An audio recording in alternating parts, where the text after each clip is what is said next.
Fraser, are you a man or not? You dare to be mean to me now? Have you even stopped to think about why I might be doing this? Are you really so foolish? Do you really think I would need to compromise myself like this if you even had the slightest bit of skill at your job? Was there a need to degrade me like this? Members of the wealthy class never seemed to be able to escape from their obligations. Fraser had chosen to leave his family because he didn't want to live a life of deception. But now, he had to face it bravely because his wife was being bullied. After letting out a long puff of smoke, he put out the cigarette and tossed it into the garbage. He then got into his car and drove to a corporate headquarters building across town. It was one of the largest companies in San Clemente, and he had been here many times during the past 3 months because he had been in charge of distributing and putting up flyers.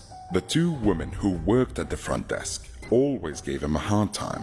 Fraser walked into the lobby on the first floor and was immediately noticed by the 2 women. Fraser, it's you again. You really have some nerve coming here again and again. Well, don't come in. You're not allowed here anymore. Look at the notice. Take a good look. You've been put on our blacklist, and I designed this announcement myself. How about that? Fraser craned his head and saw that under his photo there was a short blurb. He read it silently. Fraser, a useless salesperson at the Philly Group, has repeatedly snuck into our office area to distribute unwanted flyers. This worthless person, whose wife has repeatedly cheated on him, is not welcome in the building.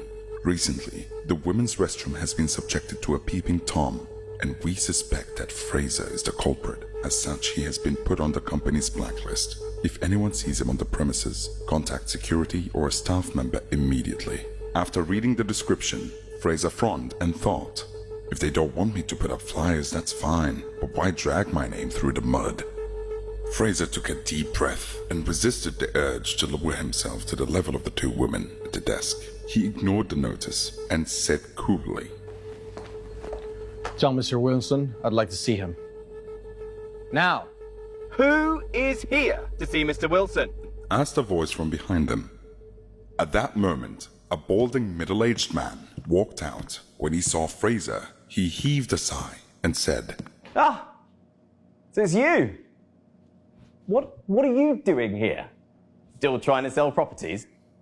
Maybe you're trying to sell your own property. Here's a bit on the smaller side. Do you think my boss would like that? You are a fool. Mr. Cole, I agree. Do you want me to call the security? One of the women at the desk piped up.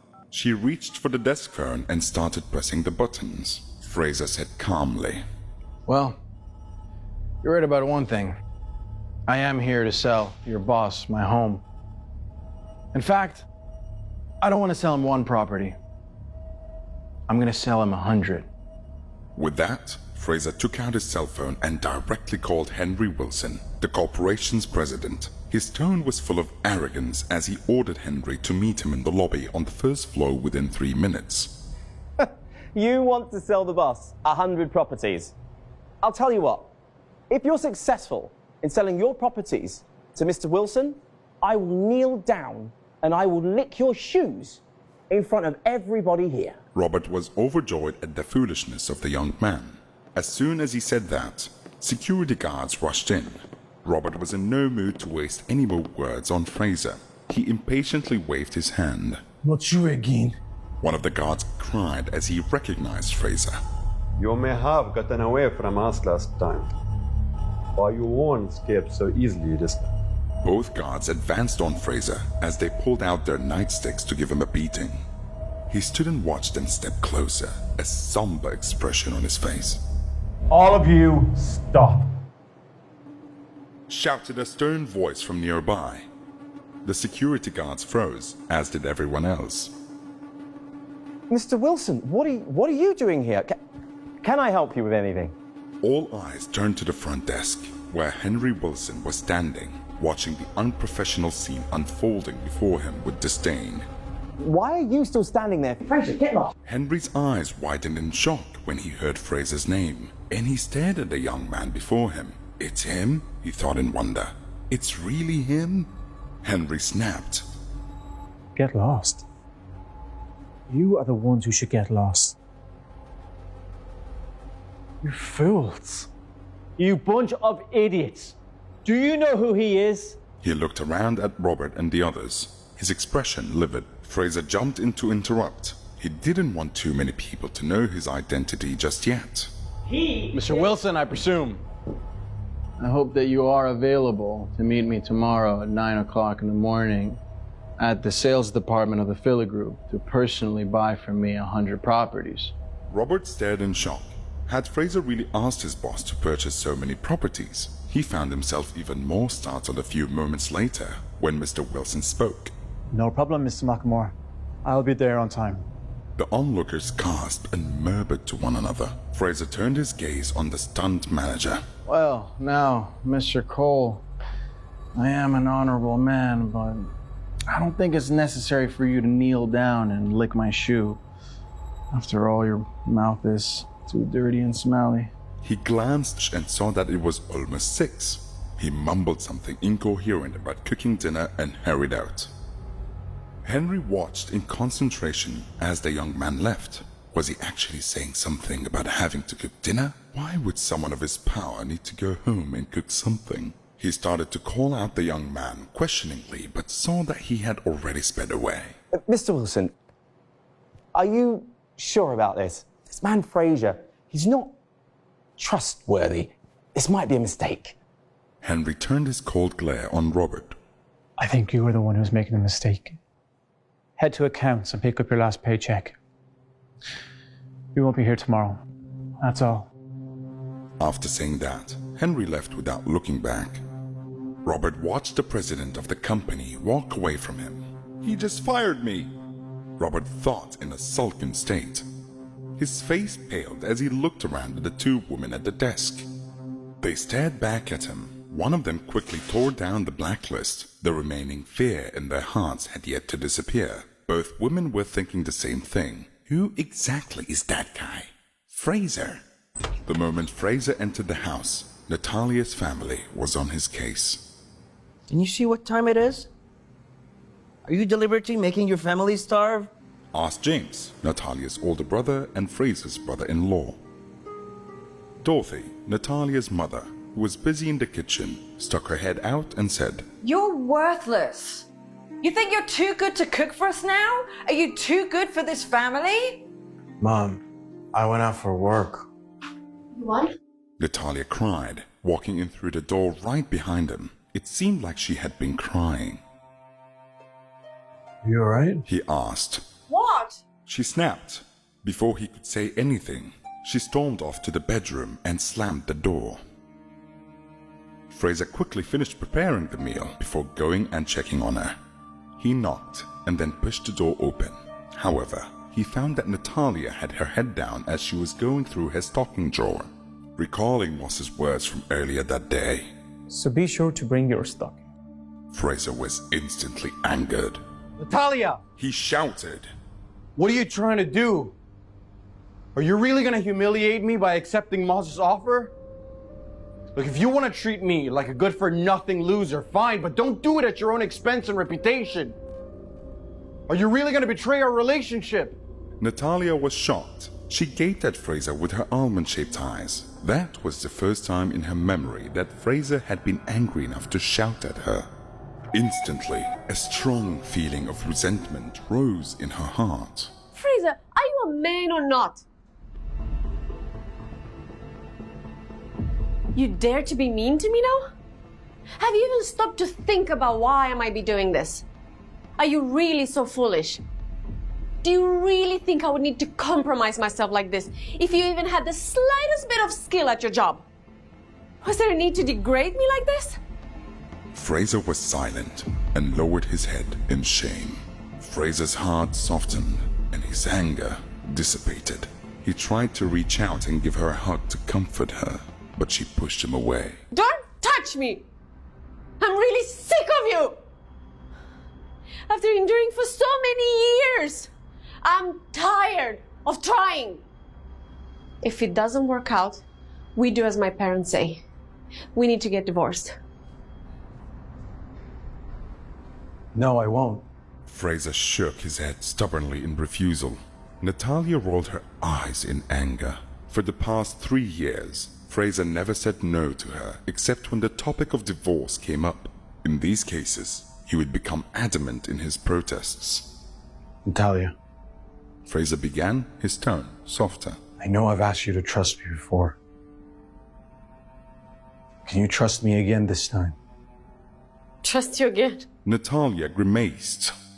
However, when she turned toward him and saw Fraser's serious expression, one that she had never seen before, she swallowed the words that were about to come out of her mouth. She didn't know if it was an illusion or not, but his demeanor gave her a sense of reliability and control. Natalia, do you still remember the promise that I made to you?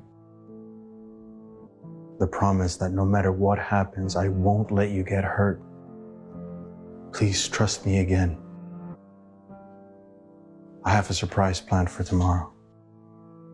Whatever you have planned, don't try it. There's no way you'll be able to sell 100 properties. It's impossible. Don't make empty promises. Look, I'm not cheap or foolish. Even if I do meet with Moss tomorrow, I won't let things go too far. With that, Natalia left the room to eat dinner with the family. She's being naive, he thought. If she has dinner with Moss tomorrow, it will be like sending a lamb into a lion's den. I'm sure Moss has 100 ways to try to get her with him. After everyone gathered around the table to eat dinner, Fraser had just grabbed his fork to take a bite of food when Dorothy started to criticize him again. This time, however, she was back to urging him to divorce Natalia as soon as possible. Fraser, the deadline we set for you is almost up. You haven't even started earning what we asked you to. You're barely bringing in $1,000 a month. That's not enough to support one of you, let alone two. What? You're bringing home $1,000 a month? That's not even enough for me to buy enough cigarettes to smoke in a month. Natalia's jobless brother spoke with a look of disdain on his face. He seemed to be forgetting the fact that he himself wasn't working, and he was sitting around all day without any source of income. Natalia asked quietly, Mom, James, why can't you two just drop it? Let's just have a peaceful meal. You want a peaceful meal? All right then. It's time for you to move out with your foolish husband.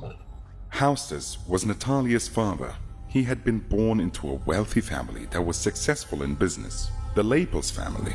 However, because of his poor ability, he had been kicked out of the family's main business 10 years ago and was given the job of managing an ailing company in San Clemente, also owned by the Lapels family. What? Dad, are you joking? You want us to move out? Why? Your brother. He had a hard time to sort out this marriage. And his fiancée has said that she doesn't like the number of people living here. Dad, you... Let me finish. I had a serious thought about that. Your sister in college, she has been living there for a long time. You're doing quite well. So why can't you rent an apartment for the two of you? Natalia was enraged. She slammed her hand on the table and asked, Why should we? This place is 2,000 square feet, so why can't it accommodate the two of us?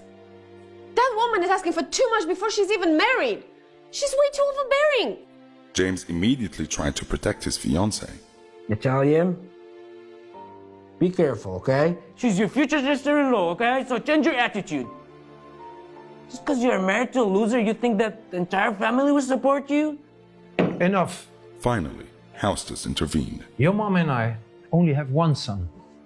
And we're leaving this house to him. Natalia, you're earning quite a bit now. It's more than enough to support yourself. Dorothy chimed in. You're being ungrateful. I might have earned a lot, but I've paid more than my fair share into this family. Seeing that his wife's anger was building to a dangerous level. Oh, you don't argue with them. It's fine if we have to find our own place. James looked appreciatively at Fraser. Previously, he was worried that Fraser was only after a stake in his inheritance. You're pathetic. You're the one who said that I shouldn't allow myself to be bullied. You're just too weak. She angrily left the table. Fraser followed her, and soon Natalia's indignant voice could be heard again as she continued to berate her husband. James didn't take it to heart, but when he saw that his parents seemed pretty disappointed, he said, Dad, Mom, just don't worry about it. Let's just eat. Although Fraser is a waste of space, at least his cooking is not so bad. Later that night, Fraser got up from bed, walked over to Natalia's bedside. He felt sorry for her when he saw that she was still frowning, even though she was asleep. There were traces of tears on her face. Natalia, moving out of here will be fine. Don't worry.